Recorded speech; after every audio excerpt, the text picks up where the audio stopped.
Hi friends, hello friends, আসসালামু আলাইকুম। সবাইকে ওয়েলকাম আজকের ব্লগিং ভিডিওতে।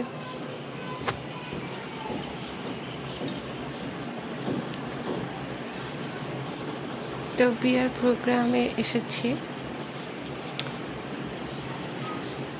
তো চারিপাশটা একটু ঘুরে দেখলাম। তো এখন বর চলে এসেছে,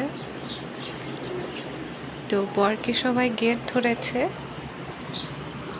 তো বর দেখার জন্য এখানে একটু দাঁড়াইলাম। তো বর চলে আসছে, বরের গেট ধরেছিল এতক্ষণ।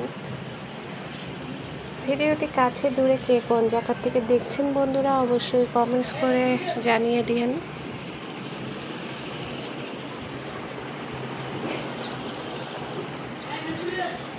তো ফাইজান খুবই এক্সাইটেড, বিয়ের প্রোগ্রামে এসেছে, বর বউ দেখে নতুন,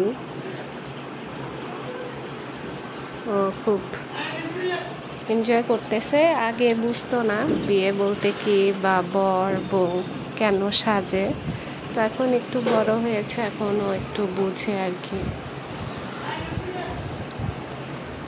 তো দেখতে বাসায় চলে আসলাম, বাসার একটু কাজকর্ম করতেছি। তো এই খোসাগুলো হচ্ছে লাউয়ের খোসা, এগুলা আমি ফেলে দেই না, এগুলা দিয়ে কিন্তু ভর্তা বানায় খাইতে কিন্তু প্রচুর মজা, প্রচুর ভিটামিন আছে এই খোসাগুলাতে। সুন্দর করে খোসাগুলা ছিলে ধুয়ে নিয়ে সেদ্ধ দিয়েছি। আর এই তো হাতে বাটা মেহেদি দিয়েছিলাম, তো বেশি একটা হাতের নখগুলা কালার হয় নাই। যাই হোক, যা হয়েছে আলহামদুলিল্লাহ। অনেক দিন পরে দিলাম, আর আমার ছোট্ট ছেলে ও ধরতেছে হাতে, বলতেছে এগুলো কি দিয়েছ, কি দিয়েছ। তো খুবই ভালো লাগে হাতে এরকম করে মেহেদি দিতে। ছোটবেলায় এরকম দিতাম নখের মধ্যে সব সময়, বাট এখন বড় হওয়ার পরে তেমন একটা দেওয়াই হয় না। তো আমার ছেলে এদিকতে আঁকতেছে, ওকে দিয়েছি লেখার জন্য, তো ও দাগ কাটতেছে লম্বা লম্বি করে।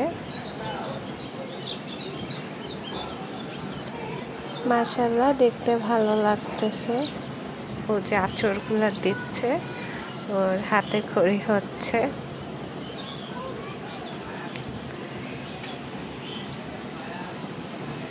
তো ভিডিওটি কেমন হলো সবাই কমেন্টস করে জানিয়ে দিবেন। আজকের মতো বিদায় নিচ্ছি, সবাই ভালো থাকবেন, সুস্থ থাকবেন। আল্লাহ।